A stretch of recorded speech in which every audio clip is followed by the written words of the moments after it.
Hello guys, welcome to my channel. Today we are going to be talking about the West and the East cultural differences.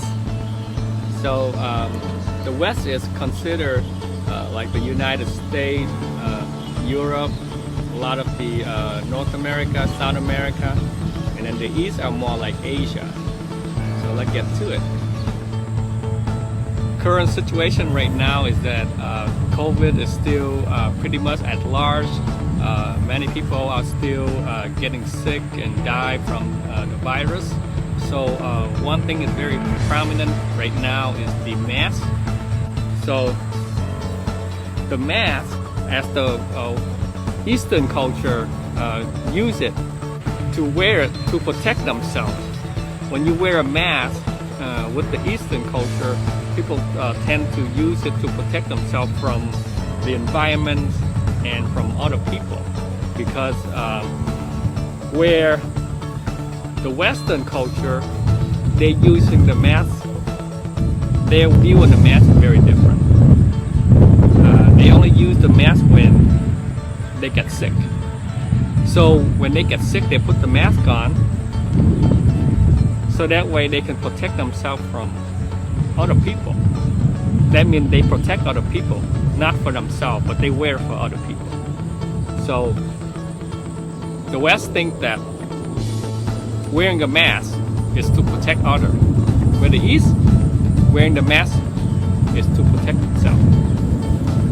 One of the issues that we face right now is that most people would go to the store and they couldn't find any of this. This is toilet paper. And many people rush into the store, and some people you see buy a bunch of toilet paper, and then there are people that walk in and there's no more. So what are the differences between the East and the West?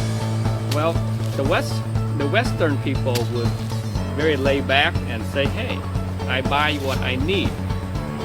But for the Eastern culture, people stack them up. They buy a bunch. They went to Costco and buy a bunch of toilet paper, rice, a lot of frozen food, because they know, the store might be closing soon, or you might not be able to get out.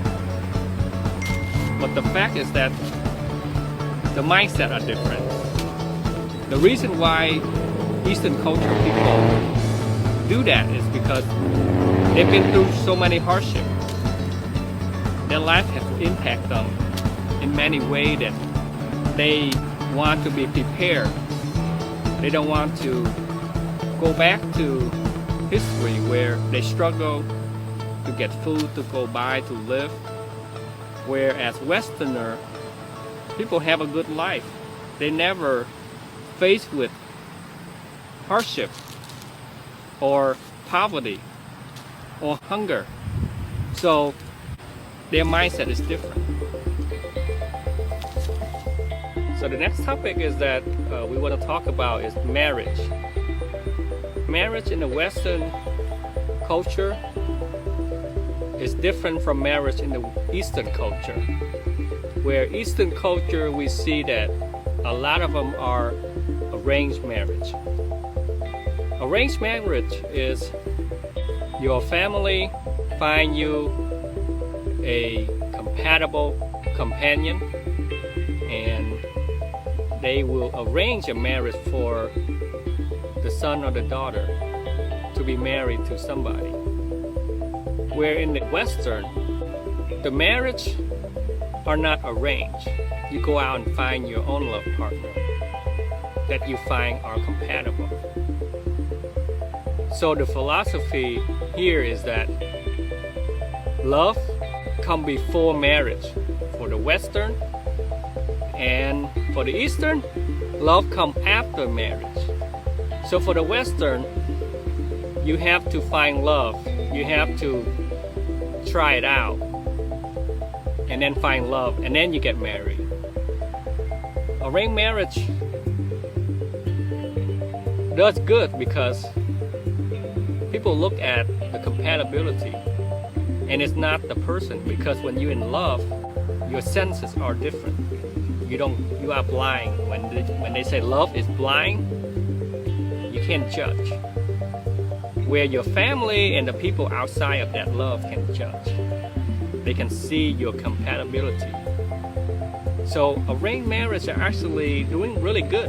When people get married, arranged marriage, usually they are often stay together for a long time. Where in the Western, you find your own love. Sometimes it doesn't work out. You fell in love and you think this is the greatest person, and you get married and it turns out you're not compatible. So those are the difference between the West and the East about marriage. East and West are different from the way that they are expressing themselves. Where the West are usually more expressive than the East. People tend to express themselves when they're angry, when they're happy, when they're overjoyed.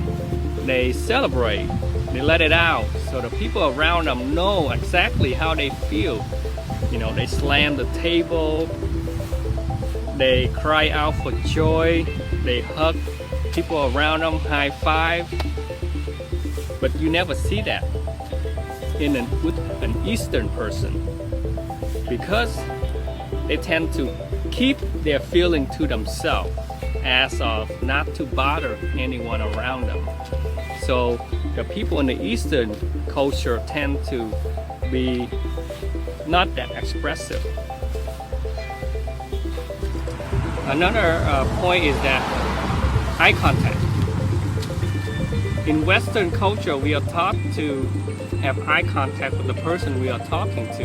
It doesn't matter if you're talking to your teacher or you're talking to your elder or younger, but eye contact is very important in Western culture.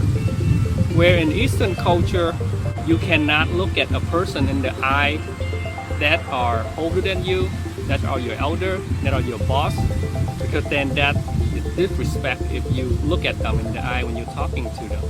So with the eye contact is opposite for the Western culture and the Eastern culture. Another point is that Western culture seems to be a me society, which is very selfish. People think about themselves, they put themselves first. As when you live in a family, there's a mom, a dad, and a kid. And everybody in that family will think about themselves. Where in the Eastern country, it's a we society. So they have their family, but then they also have the neighbor, the relative, and the whole village, basically. Here is one small example I can give you about that. Let's say the family have dinner and 7 o'clock is dinner time, and one of the persons in the family did not make it to the table in time. So what would a Western family do? They would start the dinner without that person, and when that person came, he would just join in. So what's the difference between the Eastern culture? Say the same family have dinner at 7 and one person did not show up, was running late. The whole family have to wait on that person until that person came and sit down. Then everybody get to eat. That is one example of the me and the we culture. Well, that's all I have for you guys for today. Those are just a few differences between the West and the East culture. I hope you guys learned something new today. And if you guys have any more stuff that I did not cover, please comment below. I would love to hear your comment. And before I go, I want to give you one more fact. Have you guys ever wondered why American people say I love you at the end of their conversation to their loved one, like their relative or their family? It is because that they want to say that, so that way if something happened to them, they get to say that to their loved one one last time.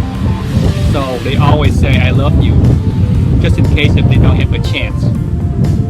Well, that's all for me for today. Thank you for watching. Please subscribe and hit the like button. Thank you.